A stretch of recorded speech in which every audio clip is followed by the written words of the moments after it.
let's talk about post-achievement blues. You've probably experienced it many times. I have.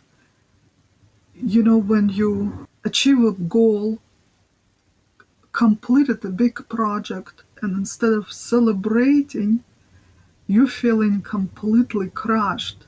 It is a strange and unexpected feeling, finally achieving something that you worked so hard for, only to feel sadness wash over you. You got what you wanted, so why does it feel so heavy? This is a paradox of fulfillment. When you reach your goal, it's not just a moment of joy, it's also a time for reckoning. You start to reflect on everything it took to get you there. You think about how much this victory cost you. You think about the sacrifices you had to make, and you are grieving for the person you were that you had to leave behind in order to get to where you are right now.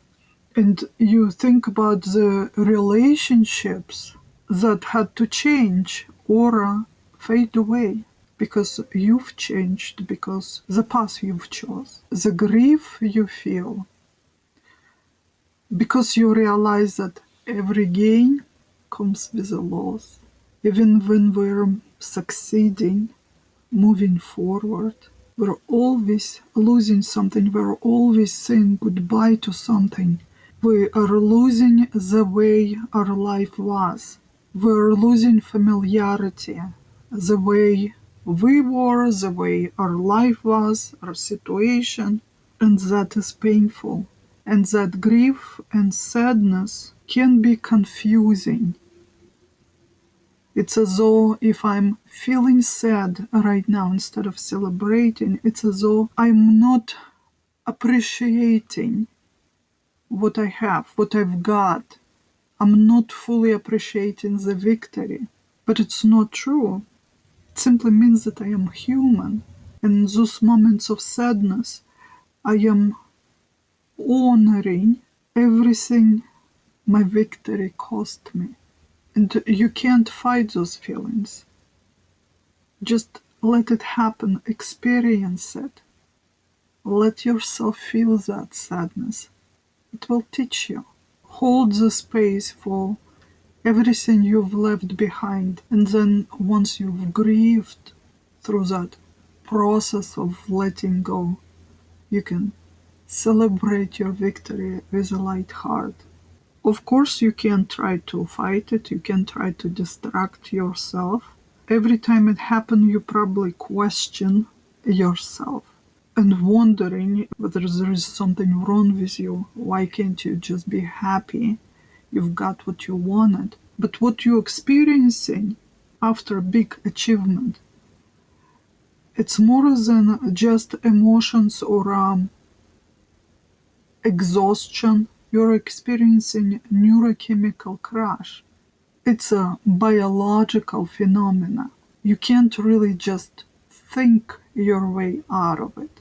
You need to give your body time to get through it. There are actually 4 separate processes are happening in our brain and in our body once we achieved something big, something meaningful that took a lot of effort. The first one is a dopamine crash. Our brain's reward system is heavily influenced by dopamine. It's a neurotransmitter that is linked to motivation, pleasure, and goal pursuit.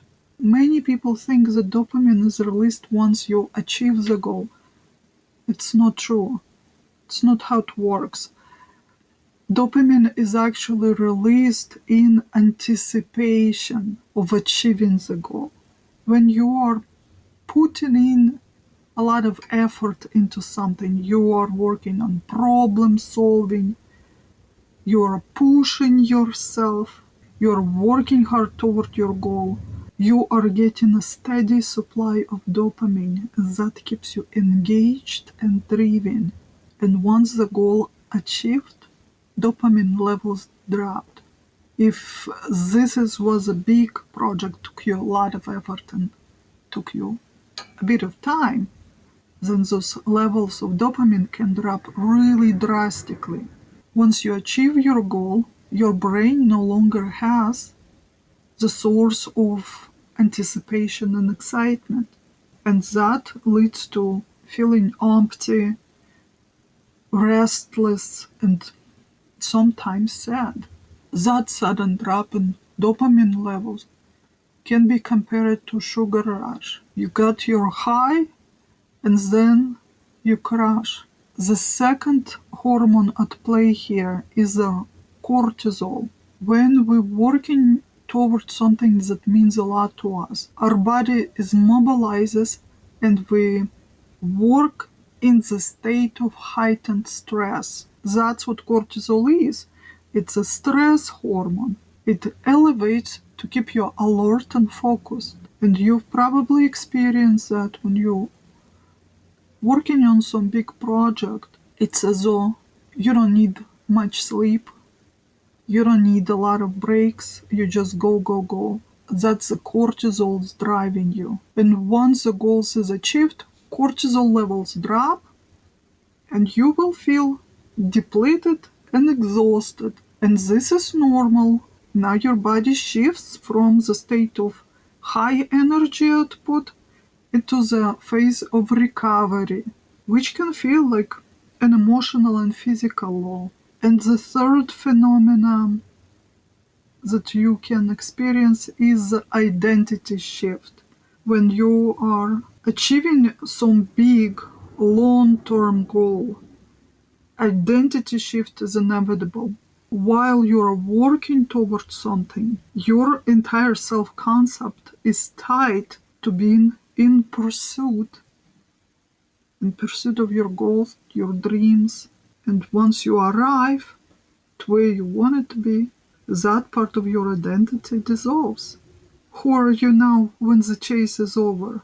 And that can lead to small or even big existential crisis. This is a moment of reckoning when you reflect on the journey, on the sacrifices you've made, and you go through a grief period.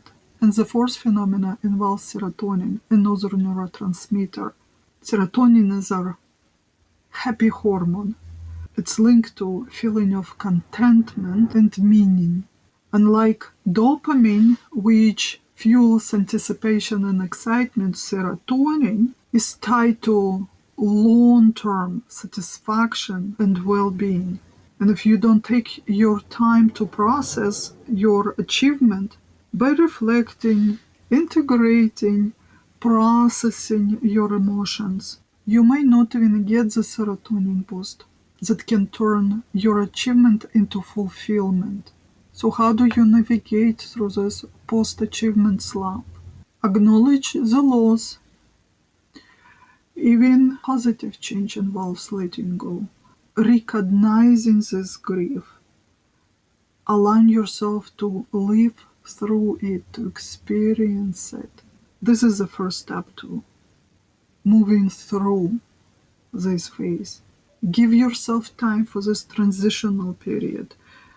Don't jump into the next goal right away. Take a break. Allow yourself to rest and process everything you're experiencing. Plan ahead for this post-achievement break. I put it into my calendar. I know once I complete the project, I will need a few days to recover. So I guard this time and I don't schedule anything in. This is when I just want to be alone, sleep, eat, watch TV, read books, take a long bath. I don't want to interact with anybody. I don't want to go out and celebrate. I just want to be alone so I can live through this phase. I can share from my experience. When I did not understand fully what is happening, I thought because I work so hard, I'm just tired, I need to change the scenery, and it's a perfect time for vacation, and I will go on vacation with my family. And what then happens? I'll get even more tired, and after this vacation, I need even more time to recover. Because all I'm doing with this vacation is postponing my grieving phase and recovery. So now, understanding that and knowing how I will be processing this post-achievement slump, I plan ahead, I reserve that time, and when I don't fight it, it happens fast. And once I feel better, I start planning. I set new goals, I strategize, I envision what this journey is going to be look like, and that gives me immediate boost of energy. And only then I celebrate whatever I've achieved. Now I can go on vacation with my family. Now I can go to fancy restaurant with my friends. And now I can be fully present, happy, content, joyful. And I know that I won't confuse anyone with my sadness or unexpected crying spells. For me, this recovery period can take from a couple of days up to whole week. That depends on how much effort I had to put in and for how long I had to work.